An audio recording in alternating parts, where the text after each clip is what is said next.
Okay, so I'm Nuala Dunn and I live in Mid Wales, and I am primarily a painter, but I've started on a journey of using art as a research tool recently. I've just started a PhD through arts practice, exploring our relationship with rivers, and that's taken me away a little bit from the painting, but I still practice painting for myself as well as for my research degree. So I started the art journey way back, I suppose. I enjoyed art at school, and I did a B.Ed in art and environmental studies.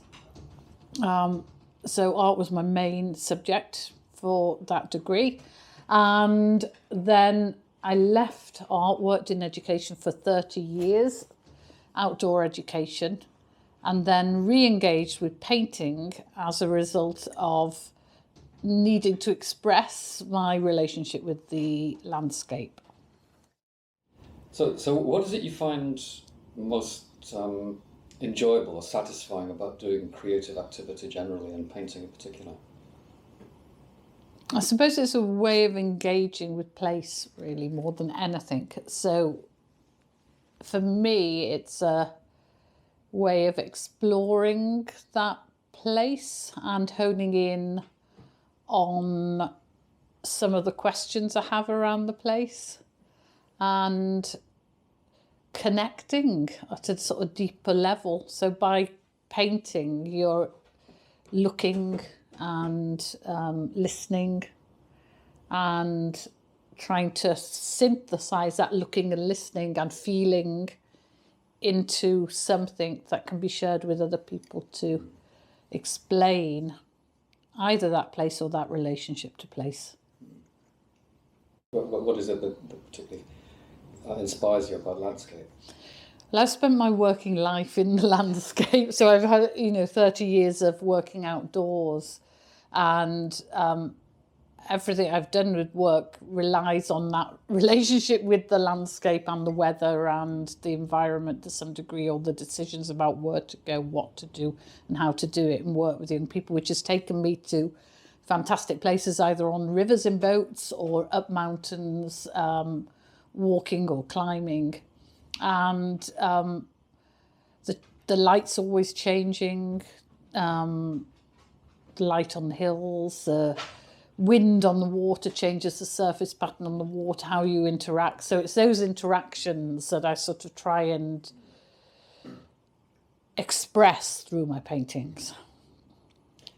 If you had one of your paintings in front of you now, is there any element of the paintings that would be obvious to a viewer that maybe you feel captures some of that?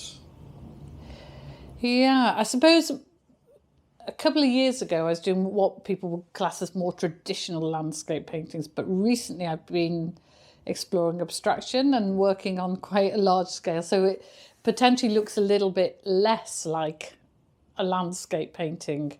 But what I've been exploring is how to put paint on canvas and the way that paint moves on the canvas, and it moves in a way that's very similar to some of the patterns that are created in nature. So I think there's a word called fractal that is used to describe the patterns that are made in nature. So patterns that you may see in the shapes of a tree or a leaf. If you put the paint on the paper and spray it, it will form those patterns or look like a tributary of a stream or an aerial view of an estuary. So I've been exploring those through both the process and the observation. And what's your preferred medium? I've been working in paint primarily, and I mix inks, acrylic and watercolour often together on canvas. Yeah. Specifically canvas or other surfaces? Mostly canvas, actually. Yeah, and I have been exploring different types of canvas. So I've been lucky enough to be in the School of Art at Aberystwyth, and you can buy canvas off a roll there, stretch it, prime it yourself. So I've been playing with how much you prime it and how porous or non-porous that makes the canvas. So that will allow the paint to bleed in different ways, and it will react with that density of canvas and the layers of gesso that you put on it to create different effects, rather than buying canvas. Canvas is already made, is what I'm going to say, yeah.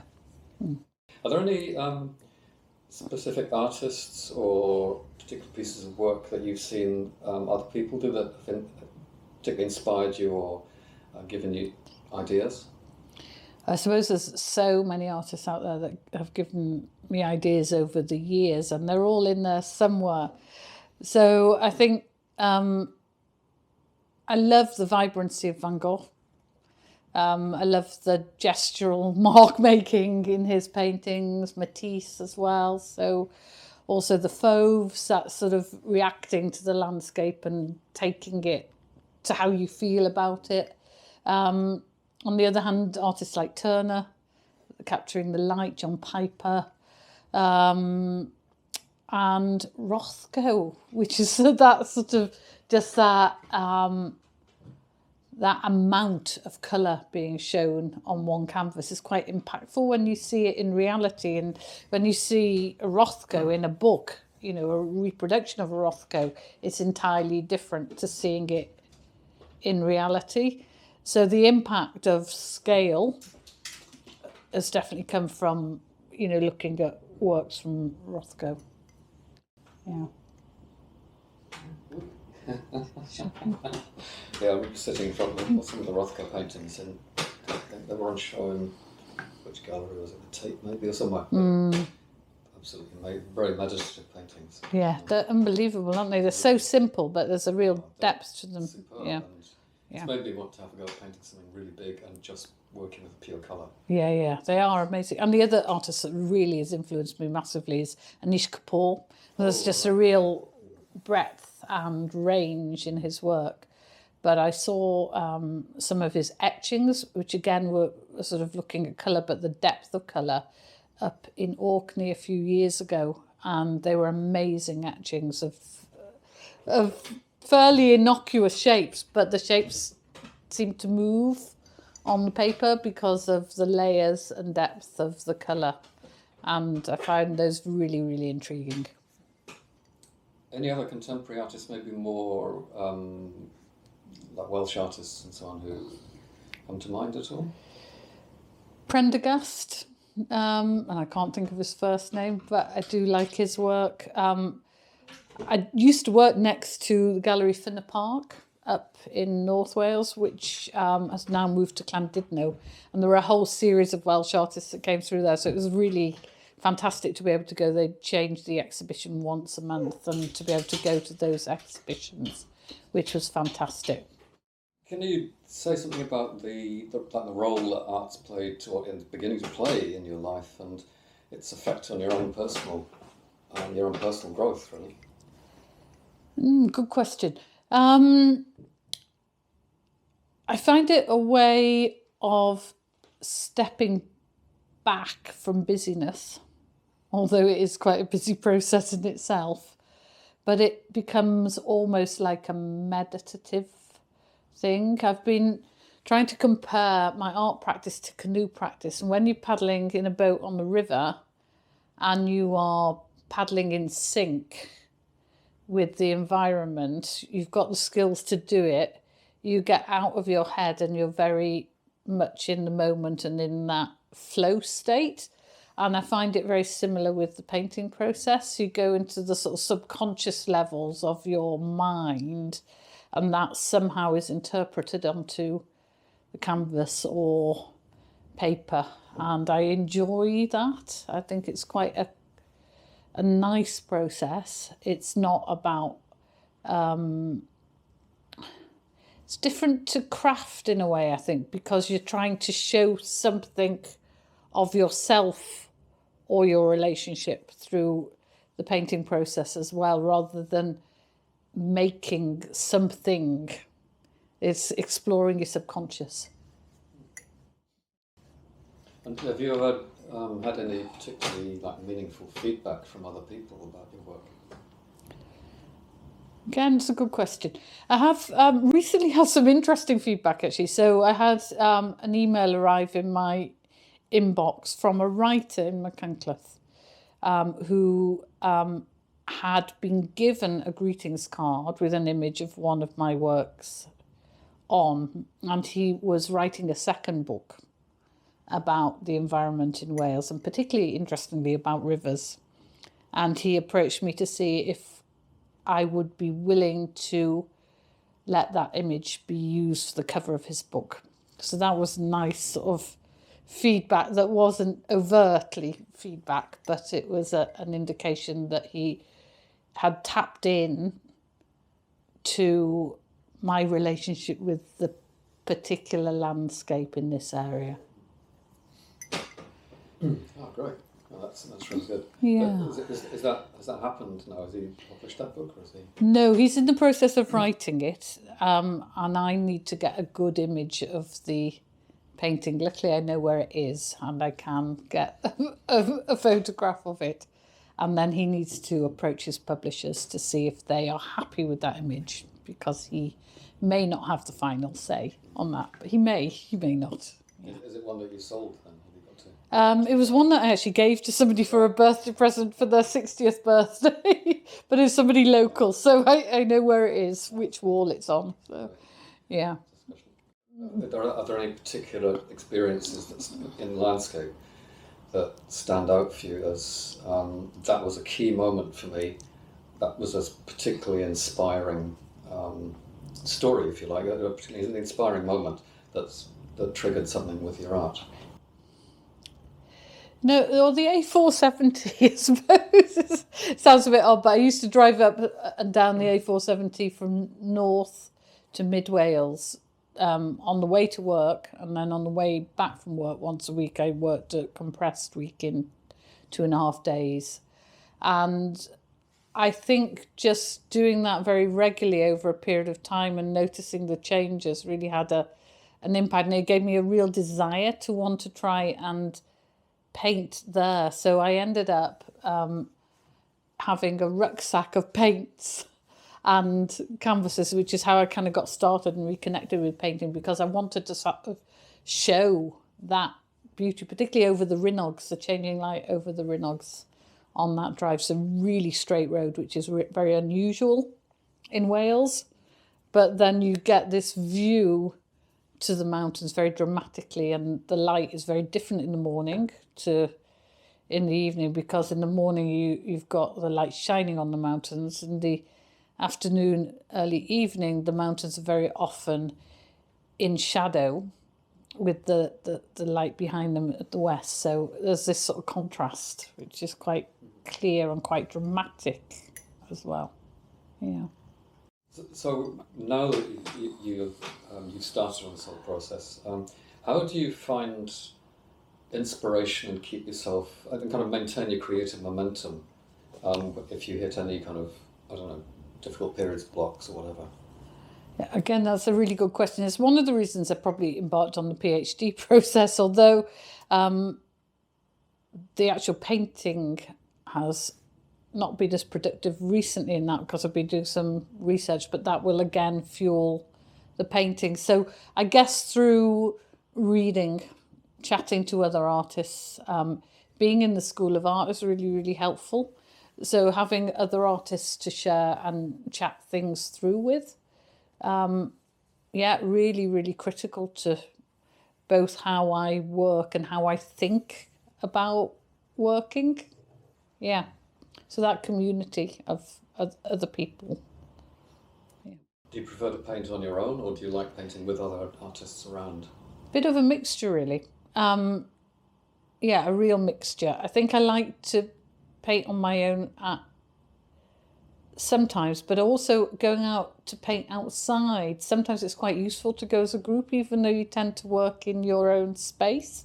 So there is a group that's recently started up from Machynlleth, a plein air group, very loose WhatsApp group, and people will post, do you fancy coming painting here? Or I'm free to go painting there. And I've only made a couple of occasions. And what's happened is people have tended to have a bit of a chat go and do their thing separately, and then maybe come together to have a quick look at the end. But so you're in your own space, but there's this sort of almost like a holding of space with the group. It would be hard for a passerby to come and start interfering and asking you questions in that group, because somehow the group holds the space of this is what we are doing. Whereas painting on your own, if you're in somewhere that's even semi-public, people can come and, out of curiosity, interfere with your process. And that doesn't seem to happen in a group. But I know what you mean about that thing of kind of holding the space. I've found, although I haven't painted outside in a group, I've found sharing a studio space, like when I'm painting with Jade and with Val and so on. I like that stimulus of other artists being, even in the same building. And it's something which I haven't managed to reproduce yet, but I do find it a really good stimulus. And like you say, there's something happens in that kind of sense of a space, sense of a group, sense of a studio of people. But at the same time, you are in your own zone. But you're interacting with the other zones, and that's what I found certainly. Yeah, definitely. And people want to talk about it as well, whereas most people in the general public don't particularly want to talk about art or philosophy or politics. And once you start painting, I've realised over the last couple of years that you're not very far from all those other things. So painting, you think you're going to paint a pretty picture, but actually you're exploring politics, you're exploring philosophy, you're exploring sociology, geography, and it is far more very, very quickly than just putting paint on a surface. Yeah, I think that's very much the case. It's this kind of story that builds up around it. So, it's quite an interesting interaction with the work. Yeah. So what would you say maybe is the biggest challenge that you've found in, I suppose, establishing yourself as an artist, and how have you approached trying to overcome that? I think the biggest thing for me that I struggle with is marketing. I find it difficult to market work. It takes time to market things well, and I'd rather be doing the work than doing the marketing of the work. So I guess that is the biggest challenge. I mean, I'm part of a cooperative in Dolgellau, and I have a space that I can sell in there. But as my works become bigger, it's very difficult to exhibit in that space. Although another artist recently who doesn't exhibit there came in, I was discussing that with her, and she said, well, why don't you just put one big one on the floor? And I have done that, and both of those big ones sold. So that was quite interesting. It sort of changed my perception on that. But I've chosen, and deliberately chosen, not to focus on the marketing, because I want to do the work rather than market the work. Yeah, is there a particular sort of painting or a project that you're particularly proud of? It may be one that's past, or maybe one that you're working on at the moment, that has a special significance to you. Yeah, I think the final exhibition for my MA was really significant for me, because it sort of it was so unlike anything I'd ever done. There were large abstract works, and I also produced a short, not really a film, it was a series of images that were overlapped with some words that were taken from my sketchbooks and journal, that kind of tried to explain the whole project, and that was part of the gallery exhibition. And I hung the exhibition, and it was really weird, because I didn't think about it until I'd hung it, and then I realised that what I'd actually done was mirror the journey in the film exactly. And it was coincident. It was a subconscious process. So what I'd done was I'd hung the exhibition of the large paintings in the journey of the water cycle, and the film was the journey of the water cycle. Really, again, subconsciously, the two had sort of married together without me intentionalizing that, if that's a word, without my intention to be that, and it kind of worked. So I was pleased with that. I found it quite funny when I went, oh, right, okay, so that's what's happened here then. And it was quite strange, but yeah. Oh, that's really good. So did you do a video as well? Yeah, a little film it was. So it had images of images I'd taken out walking or canoeing or just round and out and about, but overlaid with little observations from a sketchbook, almost like a poem, over the top of that.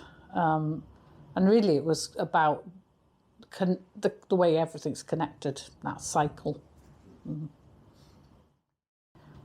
you've mentioned that your work's becoming, or has become, a bit more abstract. So for people who are seeing your work for the first time, who may be not used to looking at abstract or more abstract paintings, what would you say to them about the best way to approach looking at your work?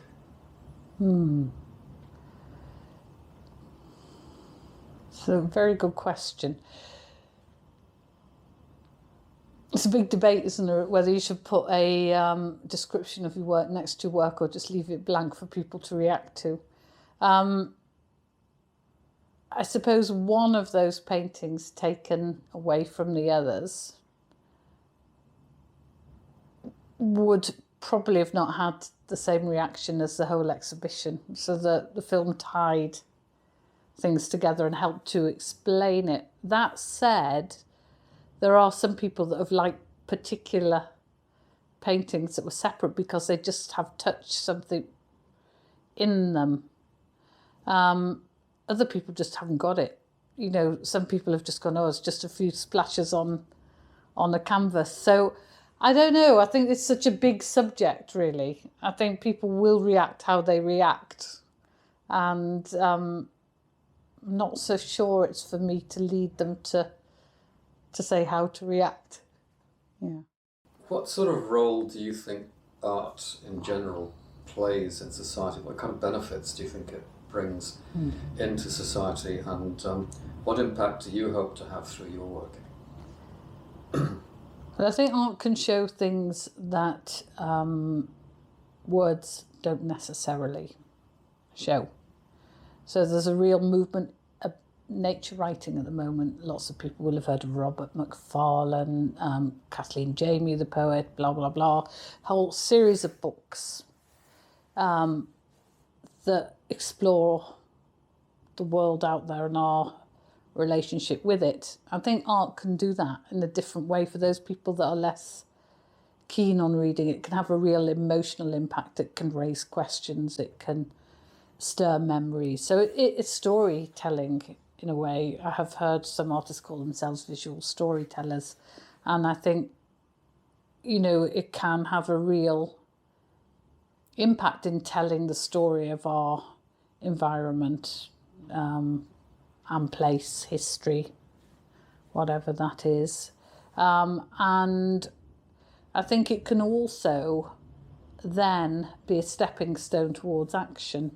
I mean, I'm not looking at my work as some people who are activists or art activists. There is art I think it's artivism, isn't it? It's a word that are, you know, using that art to be activists. I'm not coming from that perspective, but what I would hope is that it will let people see things in a different light or shed a different perspective on something, and therefore help people engage with nature and question their relationship with it. And maybe then act, maybe not. That's, again, beyond my control. So someone listening to this who'd really love to begin making or doing some kind of creative activity, particularly painting, drawing, that kind of thing, but who doesn't believe that they've got any creative ability, what sort of top tip would you give them? I would say join a group. I would say go with other people, because you'll find very quickly that, you know, there isn't a right or wrong. Everyone will approach things from a completely different perspective, or sometimes from a slightly different perspective. People borrow ideas, visual language from each other in the same way people, use words. Words are in trend and then they're out of trend. Different ways of creating art are in trend and out of trend. But I think doing something as a group will allow you to feel confident and get started. So just, I think, do it. But do it with others if you're unsure. And do it with the supportive group.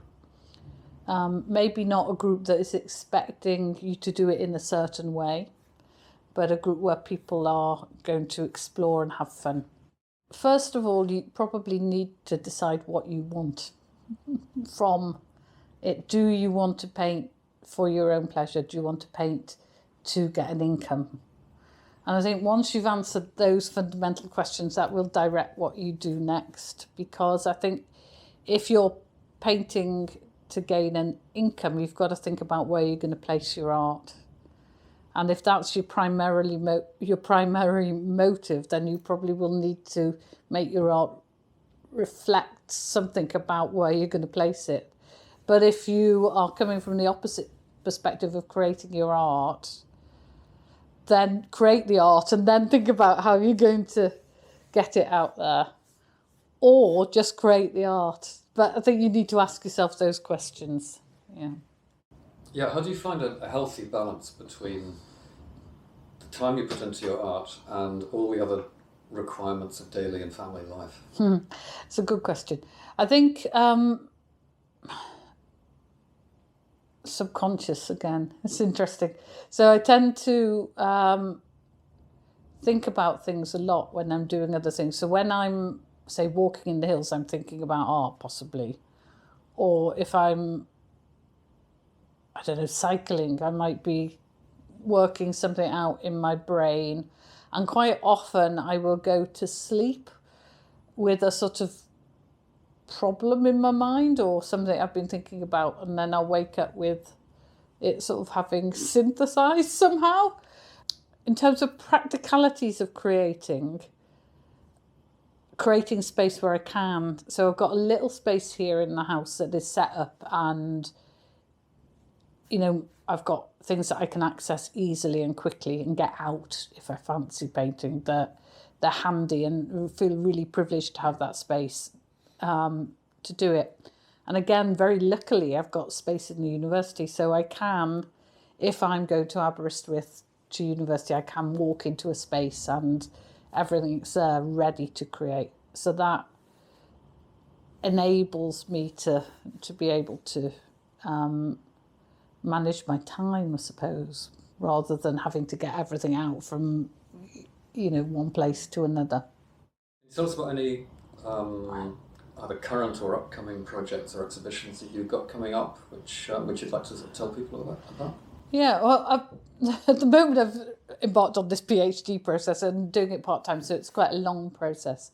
But as part of that, I have been working with other people, so kind of interviewing them about their relationship with particularly rivers. So I'm exploring our human relationship with rivers, and I will be hoping to pull some of those ideas and thoughts together in some form of film as well as my own painting practice, so that the two will work side by side.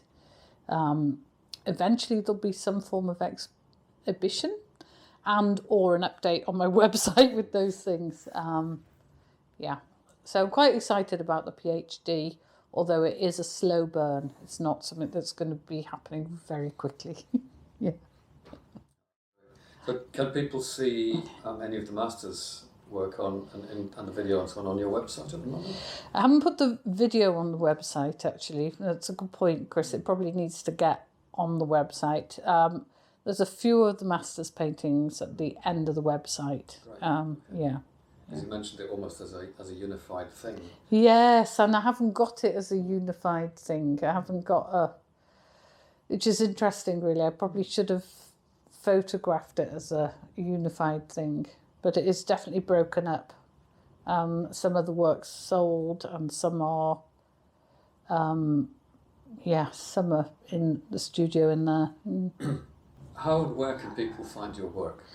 So I have a website, so nualadunn.com. And I also exhibit in Dolgellau in Kelvaran Arts. We're a cooperative of 16 makers. And there's a mixture of printmakers, artists, woodturner, photographer, jewellers. We've also got honey makers with the help of the bees, and a whole range of other people that come and go from the gallery as well. So if you wanted to see things in real life, that's where to go. And there is work on my website. Well, thanks very much. Well, thank you. I really appreciated your time. Thank you. Difficult questions. Yeah. So, but I mean, the things that you've been saying in response to that, I think were really useful for people to Yeah. And so it's kind of hopefully built a picture of. Well, I hope so. I mean, it's a journey, isn't it? So it's not always straightforward.